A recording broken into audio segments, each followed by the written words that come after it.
Assalomu alaykum aziz muxlislarim, yaxshimisizlar?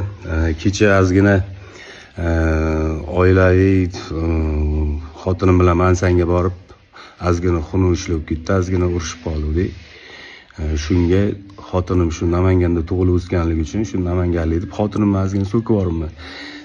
Ba'zi bir o'sha namanganlik aka-ukalarimiz, oshnalarimiz xafa bo'lishibdi, noto'g'ri xayolga borishibdi, lekin noto'g'ri xayolga bormanglar sizlar.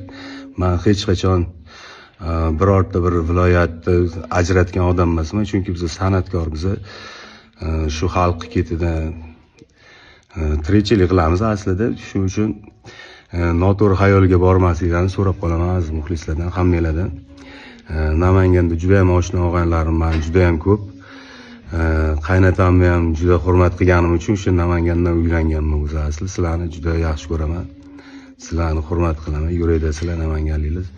Hech qachon unaqa